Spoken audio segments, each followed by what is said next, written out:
You ever have one of those days where you realize the moving truck wasn't even out of your driveway before your entire life turned into a circus?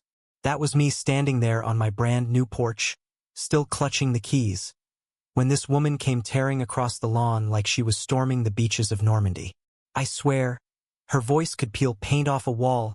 "You can't live here," she screams, finger pointed like she's the queen of some cardboard kingdom. I just stared, keys in hand, still trying to figure out if this was some sort of prank, or if the universe just decided to mess with me. Day one. So, she shoves this wrinkled paper in my hand, looks like it came straight off a busted printer.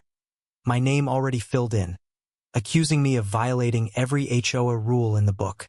Mind you, I'd only been on the property for about 3 hours. She's barking about HOA control, neighborhood rules, rattling off regulations like she's reading a script. And honestly, I almost laughed right then, because here's the thing, my house? Not even in her precious HOA. Not even close. But I just raised an eyebrow, let her keep digging her own hole.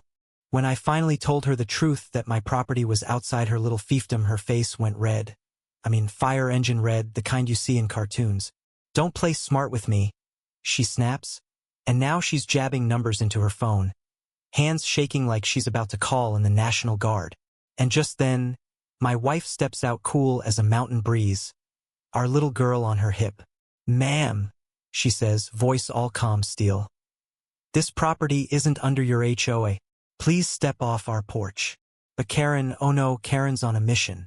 She's already yelling into her phone, dialing somebody up, like the more she shouts, the more the universe will agree with her.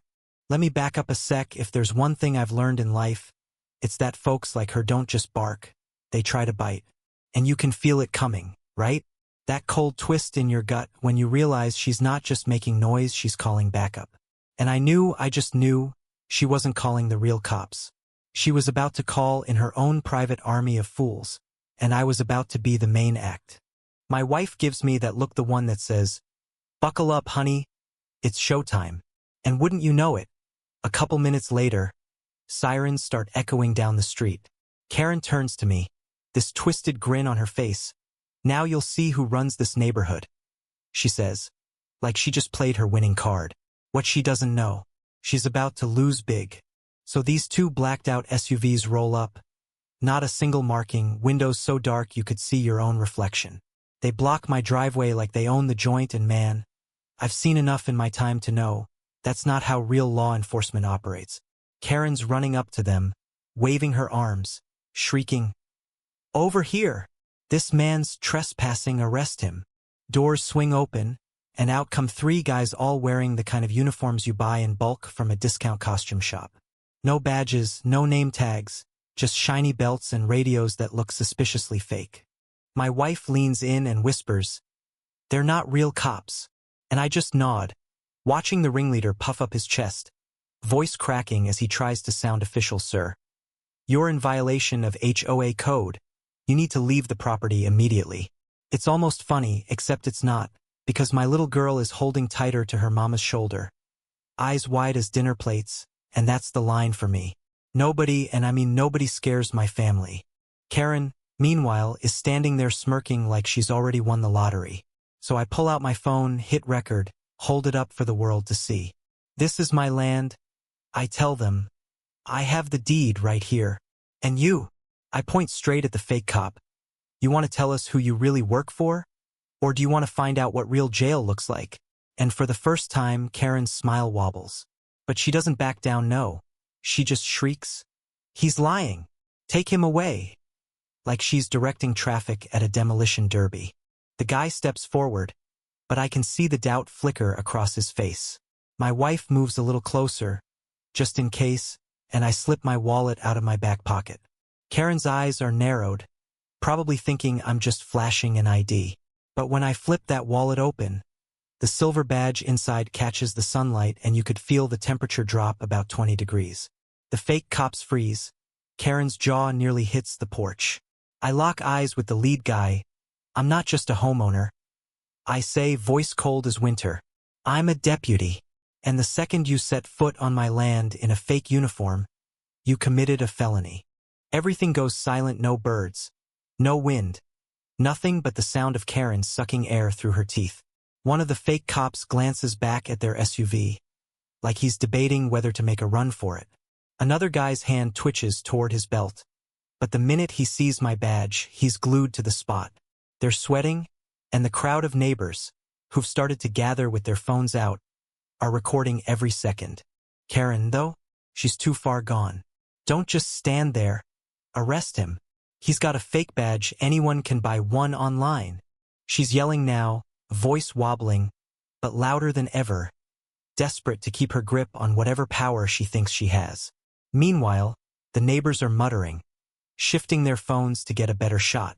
That's when my wife, bless her, steps forward and pulls out the folder we'd prepared: deed, county records, even a letter from the sheriff, all proving our property isn't under Karen's HOA thumb. She hands it right to one of the neighbors filming just to make sure nobody can claim this went down behind closed doors. Now the tide is turning, you can feel it, the mood in the air changing. The crowd starts murmuring, folks realizing we're not the villains here. The head fake cop stammers. This is just a misunderstanding, taking a nervous step back toward his SUV. But I've had enough. My voice comes out sharp, stay where you are. That kind of tone? You don't learn it online. Even the neighbors fall silent. The men freeze, caught in headlights. Karen's face is red, trembling, and she's barking orders, get in the car, go.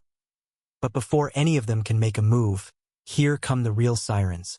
Not the knockoff ones from her buddies, but two actual sheriff cruisers. Lights spinning, sirens wailing, coming in hot from the far end of the street. I look at Karen and all the color just drains out of her face. You ever see a bully realize they're about to get schooled in front of the whole class? That's the look she had, right there. The real deputies step out, cool and calm, taking everything in. They look at me, at my badge, then at the so-called officers, and Karen standing in the middle of the chaos. Neighbors are everywhere, phones up, some even cheering. And for the first time since this whole thing started, I take a deep breath, let the air fill my lungs, and I know the game just flipped. Karen's kingdom? Crumbling right there in broad daylight with the whole neighborhood watching. And you want to talk about poetic justice, watching those fake cops try to explain themselves to the real deal. Karen sputtering excuses. Neighbors tossing her every glare they've been saving for years. My little girl, safe in my wife's arms, looks up at me and smiles, and I think, yeah, maybe moving here wasn't such a bad idea after all. So here's my question for you: what would you have done in my shoes? Should folks like Karen ever get to run the show? Or is it time we all stood up and reminded them what real community looks like? Drop your stories, your thoughts, let me tell you about my neighbor moments in the comments, because I know I'm not the only one with a tale like this. And hey, if you want more wild stories about HOA drama, neighbors from hell, or just a little reminder that justice sometimes shows up right on time, stick around. Hit subscribe and share your own slice of suburban madness. After all, out here, sometimes the only way to win is to stand your ground, hold your head high, and let the truth speak for itself.